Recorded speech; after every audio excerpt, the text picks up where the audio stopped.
सभी भगवत प्रेमियों को हमारी राधे राधे।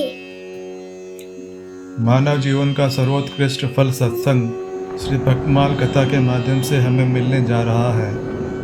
श्री भक्तमाल कथा के प्रधान श्रोता हमारे श्री प्रिया प्रीतम जी हैं। उनके श्री चरणों में प्रणाम करते हुए आइए आज के भक्त चरित्र का श्रवण करें। परम भागवत राजा अम्बरीश। दुष्करः को नु साधुनाम दुस्त्यजो वा महात्मनाम ये संगृहीतो भगवान शाश्वताम मृषभो हरि। जिन लोगों ने सत्व गुणियों के परम आराध्य श्री हरि को हृदय में धारण कर लिया, उन महात्मा साधुओं के लिए भला कौन सा काम दुष्कर है और ऐसा कौन सा त्याग है जिसे वे नहीं कर सकते। अर्थात वे सब कुछ करने में समर्थ हैं और सब कुछ त्यागने में भी समर्थ हैं। अम्बरीश जी सप्तद्वीपवती संपूर्ण पृथ्वी के स्वामी थे और उनकी संपत्ति कभी समाप्त होने वाली नहीं थी। उनके ऐश्वर्य के संसार में कोई तुलना न थी। कोई दरिद्र मनुष्य भोगों के अभाव में वैराग्यवान बन जाए यह तो सरल है, किंतु धन दौलत होने पर भी विलास भोग की पूरी सामग्री प्राप्त रहते वैराग्यवान होना, विषयों से दूर रहना महापुरुषों के ही वश का है और यह भगवान की कृपा से ही होता है। थोड़ी संपत्ति और साधारण अधिकार भी मनुष्य को मदान्ध बना देता है, किंतु जो भाग्यवान शरण दीन बंधु भगवान के चरणों का आश्रय लेते हैं, जो उन मायापति श्री हरि की रूप माधुरी का सुधास्वाद पा लेते हैं, माया की मादकता उन्हें रूखी लगती है, मोहन की मोहिनी जिनके प्राण मोहित कर लेती है, माया का ओछापन उन्हें लुभाने में असमर्थ हो जाता है, वे तो जल में कमल की भांति संपत्ति एवं ऐश्वर्य के मध्य में निर्लिप्त ही रहते हैं। व्यवस्थ मनु के प्रपौत्र तथा महर्षि नाभाग के पुत्र अम्बरीश को अपना ऐश्वर्य स्वप्न के समान असत्य जान पड़ता था। वे जानते थे कि संपत्ति मिलने से मोह होता है और बुद्धि मारी जाती है। भगवान वासुदेव के भक्तों को पूरा विश्व ही मिट्टी के ढेलों सा लगता है। विश्व में तथा उसके भोगों में नितांत अनासक्त अम्बरीश जी ने अपना सारा जीवन परमात्मा के पावन पाद्य पद्मों में ही लगा दिया था। अम्बरीश ने अपने मन को श्री कृष्ण के चरण चिंतन में, वाणी को उनके गुण गाने में, हाथों को श्री हरि के मंदिर को झाड़ने बुहारने में, कानों को अच्युत के पवित्र चरित्र सुनने में, नेत्रों को भगवत मूर्ति के दर्शन में, अंगों को भगवत सेवकों के स्पर्श में, नासिका को भगवान के चरणों पर चढ़ी तुलसी की गंध लेने में, जीवा को भगवत प्रसाद का रस लेने में, पैरों को श्री नारायण के पवित्र स्थानों में जाने में और मस्तक को ऋषिकेश के चरणों की वंदना में लगा रखा था। दूसरे संसारी लोगों की भांति वे विषय भोगों में लिप्त नहीं थे। श्री हरि के प्रसाद रूप में ही वे भोगों को स्वीकार करते थे। भगवान के भक्तों को अर्पण करके उनकी प्रसन्नता के लिए ही भोगों को ग्रहण करते थे।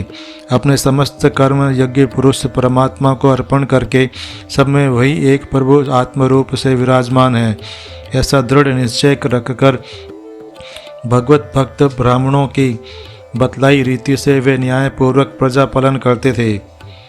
निष्काम भाव से यज्ञों का राजा ने अनुष्ठान किया, विविध वस्तुओं का प्रचुर दान किया और अनंत पुण्य धर्म किए। इन सब से वे भगवान को ही प्रसन्न करना चाहते थे। स्वर्ग सुख तो उनकी दृष्टि में तुच्छ था। अपने हृदय सिंहासन पर वे आनंद कंद गोविंद को नित्य विराजमान देखते थे। उनको भगवत प्रेम की दिव्य माधुरी प्राप्त थी। ग्रह स्त्री पुत्र स्वजन गज रथ घोड़े रत्न वस्त्र आभरण आदि कभी न घटने वाला अक्षय भंडार और स्वर्ग के भोग उनको नीरस स्वप्न के समान असत लगते थे। उनका चित्त सदा भगवान में ही लगा रहता था। जैसा राजा वैसी प्रजा। महाराज अम्बरीश के प्रजाजन, राज कर्मचारी सभी लोग भगवान के पवित्र चरित्र सुनने, भगवान के नाम गुण का कीर्तन करने और भगवान के पूजन ध्यान में ही अपना समय बिताते थे। भक्त वत्सल भगवान ने देखा कि मेरे ये भक्त तो मेरे चिंतन में ही लगे रहते हैं, तो भक्तों के योग क्षेम की रक्षा करने वाले प्रभु ने अपने सुदर्शन चक्र को अम्बरीश तथा उनके राज्य की रक्षा में नियुक्त कर दिया। जब मनुष्य अपना सब भार उन सर्वेश्वर पर छोड़कर उनका हो जाता है, तब वे दया में उसके योग क्षेम का दायित्व अपने ऊपर लेकर उसे सर्वथा निश्चिंत कर देते हैं। चक्र अम्बरीश के द्वार पर रहकर राज्य की रक्षा करने लगा। राजा अम्बरीश ने एक बार अपने पत्नी के साथ श्री कृष्ण को प्रसन्न करने के लिए वर्ष की सभी एकादशियों के व्रत का नियम किया। वर्ष पूरा होने पर पारण के दिन उनने धूमधाम से भगवान की पूजा की, ब्राह्मणों को गोदान किया। यह सब करके जब वे पारण करने जा रहे थे, तभी महर्षि दुर्वासा शिष्यों सहित पधारे। राजा ने उनका सत्कार किया और उनसे भोजन करने की प्रार्थना की। दुर्वासा जी ने राजा की प्रार्थना स्वीकार कर ली और स्नान करने यमुना तट पर चले गए। द्वादशी केवल एक घड़ी शेष थी। द्वादशी में पारण न करने से व्रत भंग होता। उधर दुर्वासा जी आएंगे कब यह पता नहीं था। अतिथि से पहले भोजन करना अनुचित था। ब्राह्मणों से व्यवस्था लेकर राजा ने भगवान के चरणोदक को लेकर पारण कर लिया और भोजन के लिए ऋषियों की प्रतीक्षा करने लगे। दुर्वासा जी ने स्नान करके लौटते ही तपोबल से राजा के पारण करने की बात जान ली। वे अत्यंत क्रोधित हुए कि मेरे भोजन के पहले इसने क्यों पारण किया। उन्होंने मस्तक से एक जटा उखाड़ ली और उसे जोर से पृथ्वी पर पटक दिया। उससे कालाग्नि के समान कृत्या नाम की भयानक राक्षसी निकली। वह राक्षसी तलवार लेकर राजा को मारने दौड़ी। राजा जहाँ के तहाँ स्थिर खड़े रहे, उन्हें तनिक भी भय नहीं लगा। सर्वत्र सब रूपों में भगवान ही है। यह देखने वाला भगवान का भक्त भला कहीं अपने ही दया में स्वामी से डर सकता है। अम्बरीश को तो कृत्या भी भगवान ही दिखती थी, परंतु भगवान का सुदर्शन चक्र तो भगवान की आज्ञा से पहले से ही राजा की रक्षा में नियुक्त था। उसने परक मारते कृत्या को भस्म कर दिया और दुर्वासा की भी खबर लेने उनकी ओर दौड़ा। अपनी कृत्या को इस प्रकार नष्ट होते और ज्वाला में कराल चक्र को अपनी ओर आते देख दुर्वासा जी प्राण लेकर भागे।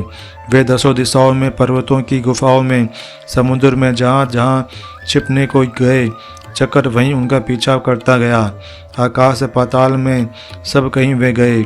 इंद्रादि लोकपाल तो उन्हें क्या शरण देते। स्वयं ब्रह्मा जी और शंकर जी ने भी आश्रय नहीं दिया।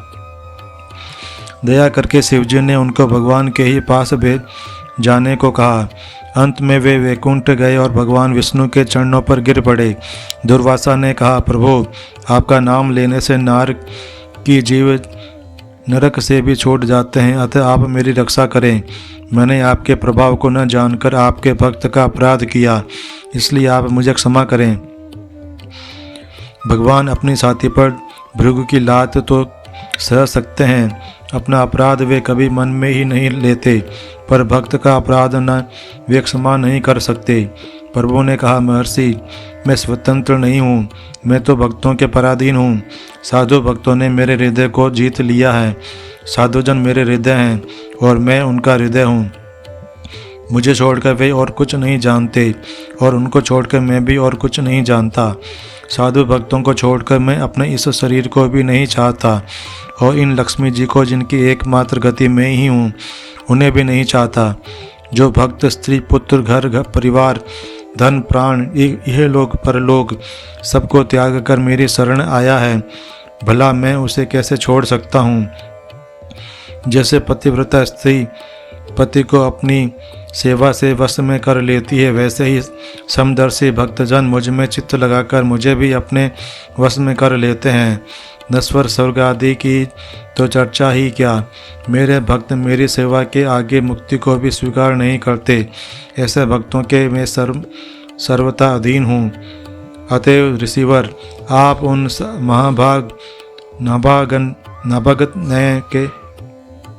नाभागत नये के ही पास जाएं, वहीं आपको शांति मिलेगी।